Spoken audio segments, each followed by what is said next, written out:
And let me be crystal clear.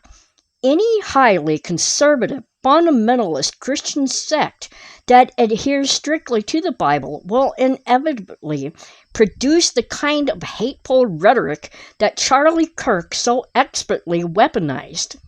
And for those of you who now mourn Charlie Kirk as some lost paragon, let me reiterate. You are mourning a man who stood for bigotry, racism, homophobia, and misogyny.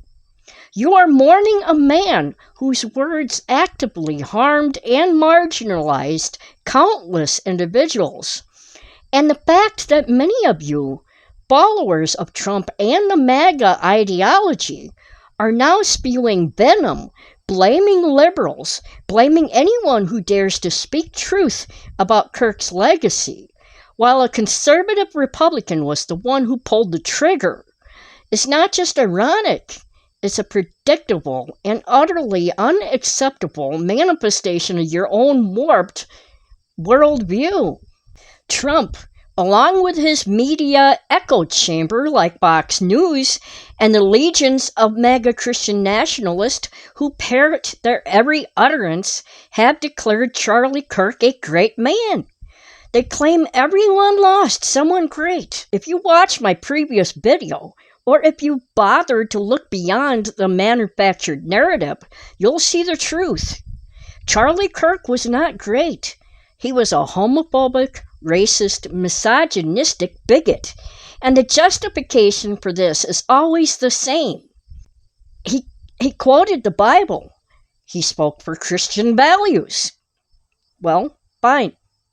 If those are your values, then we need to have a serious conversation about what the Bible actually teaches and why it's so damaging. This is not about celebrating the violence that ended Charlie Kirk's life. Let me be absolutely clear on that.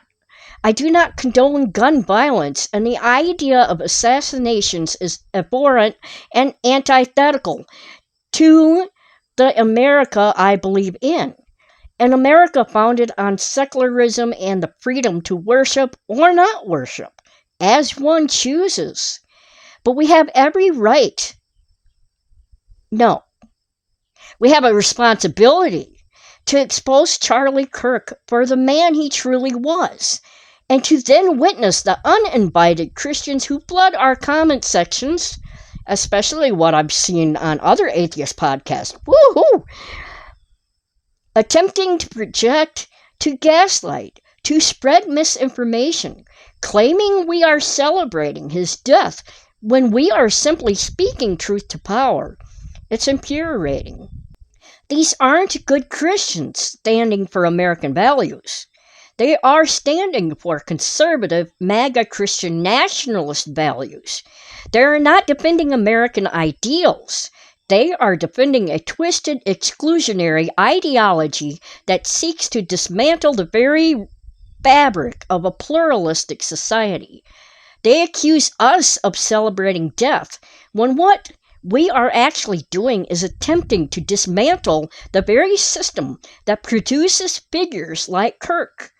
We are trying to awaken people to the damage Christianity in its most literal and biblical interpretation does to individuals and to society as a whole.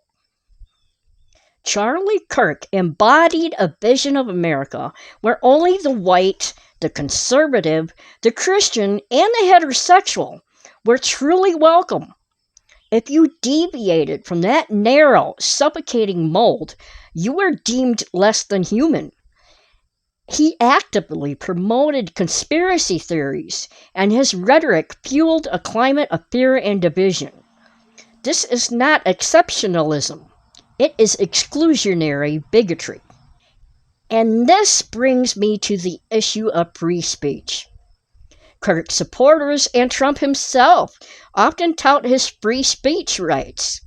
But let's be honest, hate speech is not free speech. It's a corrosive force that incites violence and dehumanizes those who are already marginalized. In a nation that purports to value freedom for all, we cannot allow hate speech to masquerade as legitimate discourse. It breeds the very violence and discrimination that figures like Kirk so eagerly promoted.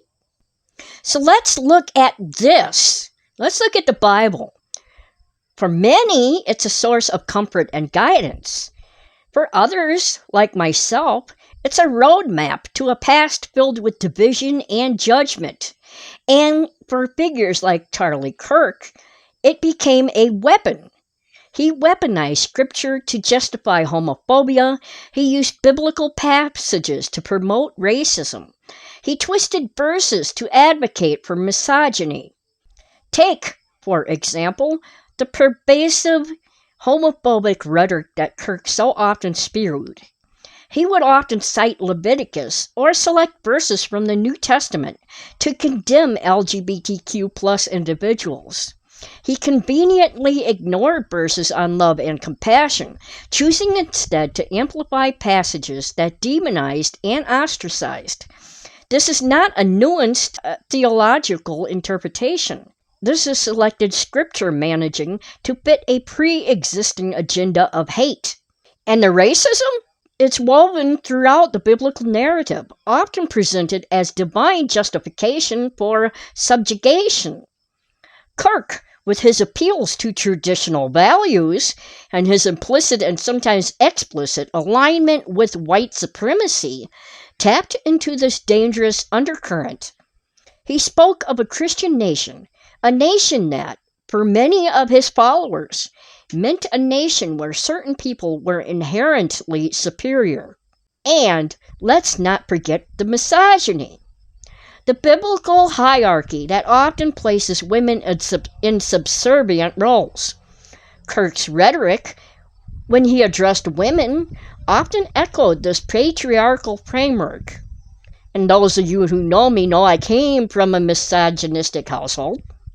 Again, I'll say, Kirk's rhetoric, when he addressed women, often echoed this patriarchal framework, reinforcing outdated notions of female purpose and limiting their autonomy. These are not isolated incidents. These are deeply ingrained tenets within certain interpretations of Christianity. And Charlie Kirk was a master at distilling this hate, packaging it as piety, and decimating it to a receptive audience, particularly the impressionable youth he so assiduously courted. He preyed on their fears, their insecurities, their desire for belonging, and channeled them into a toxic ideology that is fundamentally antithetical to the genuine human progress. He promised them a return to a mythical, pure past, a past that never truly existed, a past that was, in reality, built on exclusion and oppression.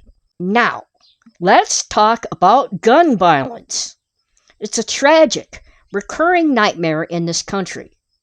And Charlie Kirk, like so many in the MAGA movement, was a staunch defender of unrestricted gun rights. He believed that the Second Amendment was sacrosanct, that any infringement was an attack on freedom.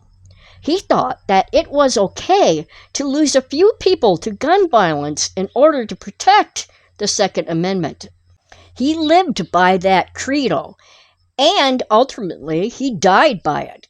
And now many of his ardent supporters, MAGA Christian nationalists, are outraged. They scream about having gun rights until the gun violence affects one of their own. Then suddenly, the calls for revenge, for retribution, become deafening. They champion the Second Amendment with a vengeance, yet balk when its consequences catch up to them. It's a gaping hypocrisy. They offer thoughts and prayers after mass shootings, but take no meaningful action to prevent them. They resist any attempt to regulate dangerous weapons, arguing for individual liberty above all else. When Charlie Kirk was gunned down, The narrative shifts. The very violence they so readily dismiss now becomes a catalyst for their own anger and calls for retribution. And this is precisely why we, as atheists, as ex-Christians, as skeptics, as deconstructors, as even questioning Christians who are brave enough to ask the hard questions, must continue to speak out. We must challenge these narratives. We must expose the hypocrisy. We must dismantle the foundations of hate that figures like Charlie Kirk built their empires upon. We, who believe in the American values of secularism, of freedom of religion and freedom from religion, of equal rights for all, of genuine human dignity, are the ones fighting for the soul of this nation. Charlie Kirk and his ilk, despite their claims, did not represent American values. They represented a dangerous exclusionary ideology that sought to impose a narrow theocratic vision upon us all. To my audience, my fellow atheists, ex-Christian skeptics, deconstructors, and those brave Christians who are questioning, I want to ask you, what are your thoughts on this intersection of religion, politics, and violence? How have you experienced the pushback from those who defend figures like Charlie Kirk? Share your experiences, your insights, or critiques in the comments below.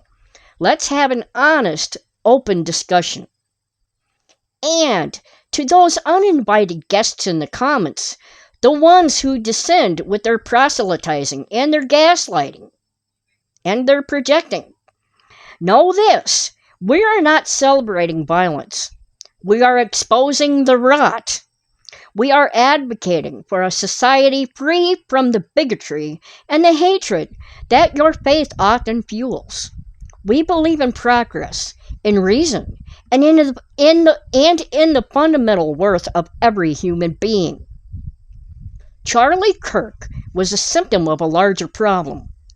MAGA Christian nationalists live by and promote a dangerous ideology that threatens the very foundations of a free and just society. And by understanding figures like Kirk, by dissecting the biblical justifications for their hate, we can begin to inoculate ourselves and future generations against its insidious influence. Thank you for joining me today. If you found this video insightful, please give a like, subscribe to the channel, and hit that notification bell so you don't miss our future discussions. Until next time, keep questioning, keep thinking, and keep fighting for a better world. Thank you. I hope you enjoyed today's podcast. I'll leave a link and try to remember to leave a link in the description to my previous video on Charlie Kirk. It's really well worth seeing. Please like, subscribe, and share with all you can. Thanks for watching, and bye.